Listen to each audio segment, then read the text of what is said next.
भारत के स्वतंत्रता संग्राम में भारत माता को गुलामी की जंजीरों से मुक्त कराने के लिए ऐसे लोगों की लंबी श्रृंखला है जिन्होंने हंसते हुए अपने प्राण न्योछावर कर दिए। भले ही इन वीरों की चर्चा कम हुई हो, लेकिन इनके बलिदान ने देशवासियों के मन में स्वतंत्रता के प्रति ललक बढ़ा दी।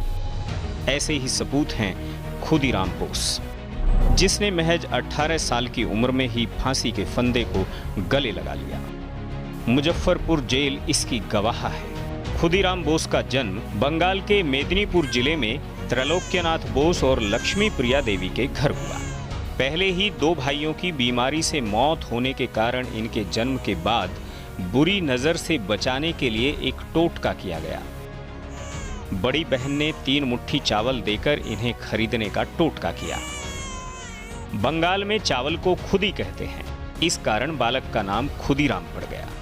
खुदीराम बोस क्रांतिकारी संगठन अनुशीलन समिति से जुड़ गए। 15 साल की उम्र में खुदीराम पहली बार गिरफ्तार हुए, अंग्रेजी शासन के विरोध में पर्चे बांटने के जुर्म में। देशभक्तों को कड़ी सजा देने वाले बंगाल के जिला जज डगलस किंग्सफोर्ड को अनुशीलन समिति ने मारने का फैसला किया। पहली कोशिश में किताब में छुपाकर एक बम किंग्सफोर्ड के पास भेजा गया, परंतु किंग्सफोर्ड ने किताब खोली ही नहीं और ये प्रयास असफल रहा। जज किंग्सफोर्ड का तबादला वर्तमान बिहार के मुजफ्फरपुर कर दिया गया। 1908 के अप्रैल माह में प्रफुल्ल कुमार चाकी को साथ लेकर खुदीराम मुजफ्फरपुर पहुंचे और एक बंगाली जमींदार की धर्मशाला में कुछ दिनों तक रुके और किंग्सफोर्ड की दिनचर्या का पता लगाया।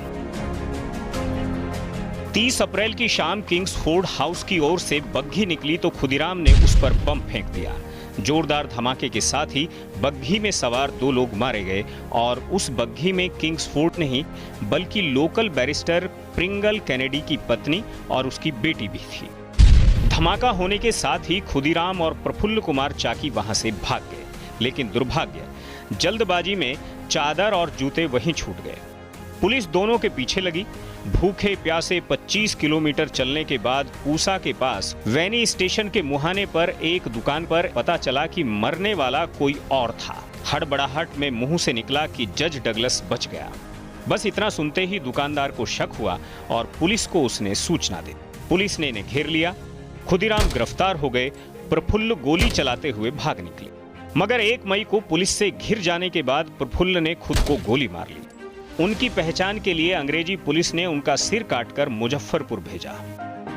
खुदीराम ने सिर को प्रणाम किया, बस शिनाख्त हो गई। इनकी गिरफ्तारी की खबर चारों तरफ फैल चुकी थी। लोग हैरत में थे कि 18 साल के एक लड़के ने किसी अंग्रेज को मार गिराया है। पुलिस स्टेशन पहुंचकर जैसे ही खुदीराम वैन से उतरे, वे जोर से चिल्लाए, वंदे मातरम। 13 जून 1908 को जज ने खुदीराम को फांसी की सजा सुनाई। जज भी हैरान था कि मौत सामने थी, मगर 18 साल के इस लड़के के चेहरे पर शिकन तक नहीं थी। फैसला देने के बाद जज ने खुदीराम से पूछा, क्या तुम फैसला समझ गए हो? इस पर खुदीराम ने जवाब दिया, हाँ, लेकिन मैं कुछ कहना चाहता हूं। जज ने कहा, मेरे पास इसके लिए समय नहीं है। जिसके बाद खुदीराम बोले, अगर मुझे मौका दिया जाए तो मैं ये बता सकता हूं कि बम कैसे बनाया गया था। वहां खुदीराम को मौत की सजा दी जा रही थी और वो बम बनाने का फार्मूला ज्यादा से ज्यादा लोगों तक पहुंचाने की सोच रहे थे। सजा के बाद खुदीराम ने अपने वकील से कहा, चिंता मत करो, पुराने समय में क्षत्राणियां आग में जोहर कर लेती थीं, मैं भी बिना किसी डर के अपनी मौत स्वीकार कर लूंगा। 11 अगस्त की सुबह 6 बजे खुदीराम को फांसी दे दी गई। हाथ में गीता लेकर खुदीराम खुशी खुशी फांसी पर चढ़ गया। फांसी दिए जाने के वक्त वो गा रहे थे, एक बार विदाई दे माँ घुरे आसी, हांसी हांसी पोरबो फांसी देख पे भारतवासी।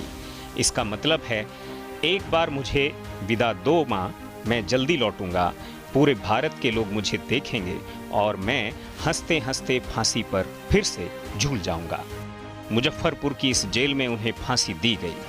वो जेल आज खुदीराम बोस केंद्रीय कारागार कहलाता है। इस जेल में उनका स्मारक भी है। खुदीराम की कहानी ने आज़ादी के आंदोलन को एक नई ऊर्जा दी। उनके अंतिम संस्कार के बारे में उस वक्त के अखबार में कुछ यूं छपा: अस्थि चूर्ण और भस्म के लिए परस्पर छीना झपटी होने लगी। कोई सोने की डिब्बे में, कोई चांदी के और कोई हाथी दांत के छोटे छोटे डिब्बों में वो पवित्र भस्म भर कर ले गया। एक मुट्ठी भस्म के लिए हजारों स्त्री पुरुष उन्मत्त हो उठे। जहां खुदीराम पकड़े गए थे वहां अब खुदीराम पूसा स्टेशन है। खुदीराम की लोकप्रियता का आलम यह था कि उनको फांसी दिए जाने के बाद बंगाल के जुलाहे एक खास किस्म की धोती बुनने लगे, जिसकी किनारी पर खुदीराम लिखा होता था, और बंगाल के नौजवान बड़े गर्व से ऐसी धोती पहनकर आज़ादी की जंग में कूद पड़ते थे।